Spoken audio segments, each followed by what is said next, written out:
भारत की सबसे तेज चलने वाली ट्रेन और बहुत ही सुविधाओं के साथ लैस, और इससे कटरा को बहुत लाभ होगा और कटरा एक तरह से जम्मू कश्मीर के अंदर एक आध्यात्मिक राजधानी बनकर के उभरेगी और लगातार श्रद्धालुओं की संख्या बढ़ेगी। कटरा वासियों के लिए, पूरे जम्मू कश्मीर के लिए बहुत बड़ा तोहफा नए साल में दिया है। आने वाले दिन कटरा में और समस्त देशवासियों के लिए ये भारत ट्रेन का शुभारंभ होने से हमारे तरक्की के, डेवलपमेंट के नए नए याम, बेरोजगारियों को रोजगार के नए नए अवसर मिलेंगे। आप सबको मुबारकबाद, जम्मू कश्मीर वासियों को, कटरा वासियों को, और मोदी जी का ये विशेष उपहार, उसके लिए मोदी जी का धन्यवाद। वंदे भारत ये दूसरी ट्रेन है वंदे भारत जम्मू कश्मीर में, और हम अपने आप को बहुत सौभाग्यशाली मानते हैं कि एक तो हम माता के चरणों में रहते हैं और प्रधानमंत्री ने इतनी बड़ा तोहफा दिया है जम्मू कश्मीर वासियों को, और इससे टूरिस्ट जो है बहुत भारी तादाद में आने वाला वैसे भी आ ही रहा है, क्योंकि जब से 370 हटा है तो टूरिस्ट की जो रफ्तार है वो बहुत तेज गति से बढ़ी है।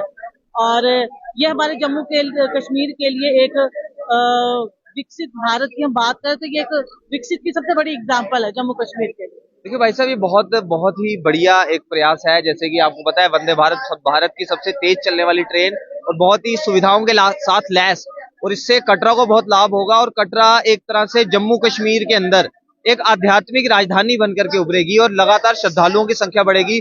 बहुत ही विकसित एक तरह से आप डेवलप्ड जो है स्टेशन आप देखेंगे, उसमें ट्रेन्स का बहुत इंपॉर्टेंट रोल होता है, और एक बहुत ही बढ़िया दूसरी वंदे भारत जो है कटरा को मिली है। आज जो इसका उद्घाटन हुआ है, और ये बहुत ही जो है कटरा के लिए बहुत बड़ी बात है, और इससे श्रद्धालुओं की संख्या भी बढ़ेगी और कटरा का भी देश भर में नाम होगा। मैं देश के यशस्वी प्रधानमंत्री जी का धन्यवाद करता हूं कि दो वंदे भारत माता कटरा वैष्णो देवी श्राइन के साथ जुड़ने जा रही हैं, और कटरा से के लोग और खासकर देश के सारे ही लोग जितने भी श्रद्धालु यहाँ आते हैं उनकी सुविधाएं मिले। और मैं देख रहा हूँ कि इस स्टेशन को देख रहा हूँ कि कितनी स्वच्छता अभियान को जब प्रधानमंत्री, देश के यशस्वी प्रधानमंत्री 2014 में प्रधानमंत्री बने थे, तब भी उन्होंने कहा था कि स्वच्छता को कैसे बढ़ावा दिया जाए। और मैं देख रहा हूँ कि जितने भी देश के अंदर रेलवे स्टेशन है, कटरा माता वैष्णो देवी के जो स्टेशन है सबसे बढ़िया और स्वच्छ की ओर बढ़ रहा है, और खासकर दो वंदे भारत यहाँ पे दिए हैं, उसके लिए मैं प्रधानमंत्री जी का शुक्रिया अदा करता हूँ और डॉक्टर जितेंद्र सिंह जी का भी शुक्रिया अदा करता हूँ, क्योंकि वो यहाँ के लोगों का। आज कटरा से जम्मू के लिए वंदे भारत ट्रेन का शुभारंभ किया गया है। उसमें डॉक्टर जितेंद्र जी का, मनोज सिन्हा जी, हमारे देश के प्रधानमंत्री ने कटरा वासियों के लिए, पूरे जम्मू कश्मीर के लिए बहुत बड़ा तोहफा नए साल में दिया है। आने वाले दिन कटरा में और समस्त देशवासियों के लिए ये भारत ट्रेन का शुभारंभ होने से हमारे तरक्की के, डेवलपमेंट के नए नए याम, बेरोजगारियों को रोजगार के नए नए अवसर मिलेंगे। इसलिए मैं खासकर भारत सरकार का, नरेंद्र भाई मोदी जी का और यहाँ की आवाम का बहुत बहुत धन्यवाद करता हूँ कि बहुत प्रतीक्षा थी कि वंदे भारत ट्रेन जहाँ पहुंचे, तो वो आज नए साल पर हमें ये तोहफा प्राप्त हुआ। इसलिए मैं आपके चैनल के माध्यम से भी सबका धन्यवाद करता हूँ।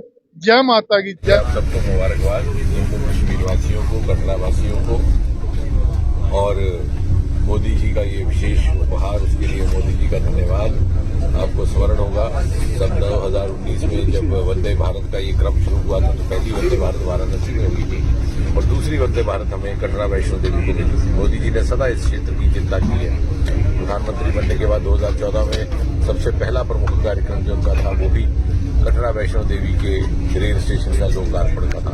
और आज ये दूसरे लॉट में जहां जिन स्टेशन को दूसरी वंदे भारत मिल रही है उनमें से कटरा है, क्योंकि हमारे लिए विशेष गर्व की बात है। और साथ ही साथ ये जो सारे का सारा क्षेत्र है, मुझे लग रहा है कि कभी किसी दिन कोई इतिहासकार विश्लेषक इस बात पर भी आकलन करेगा कि जम्मू कश्मीर में ट्रेन 1971-72 में पहुंची थी, लेकिन बीच में एक लंबा वक्फा आ गया, लगभग 45-48 साल का।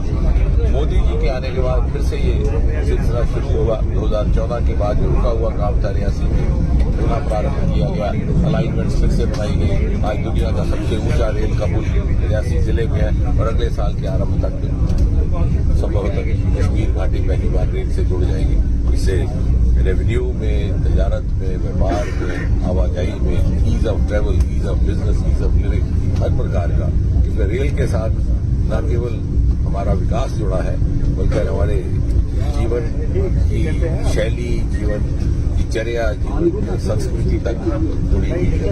अगर किसी कारण से इस प्रदेश को वंचित रखा गया था, उसकी पूर्ति मोदी जी ने की। 6 लेन का जो 4-5 घंटे में आप जम्मू से सकते हैं। एक्सप्रेस कॉरिडोर के माध्यम से 7 घंटे में आप जम्मू, 6 घंटे में जम्मू से दिल्ली। सबसे अधिक लाभ इसको व्यापारियों को होगा, विद्यार्थियों को होगा और साथ में जो अलाइड बिजनेस बनेंगे, उसमें रेस्टोरेंट भी बनेंगे, फूड आउटलेट्स बनेंगे, रिक्रिएशन पॉइंट्स बनेंगे। तो कुल मिला के जो स्टार्टअप की एक मूवमेंट है और उसका भी बढ़ावा देखिए। भदरवाह में अगर लेवेंडर का काम शुरू हुआ है और भदरवाह को आज मोदी जी ने मन की बात में भी कहा था कि पर्पल रेवोल्यूशन, बैंगनी क्रांति वहां से पैदा हुई, जिसका देश भर में देख किया, तो इसलिए संभव हुआ कि यातायात स्ट्रक्चर, इंफ्रास्ट्रक्चर था। वहां से जो प्रोडक्ट बनता है आज सीधा सीधा मुंबई में मार्केट में जाके बिक रहा है। जो पुराने जमाने वाले हालात होते तो 10 दिन तो इसी में लग जाते। तो नीचे ये सभी चीजों का मिलजुल करके एक इकोसिस्टम है।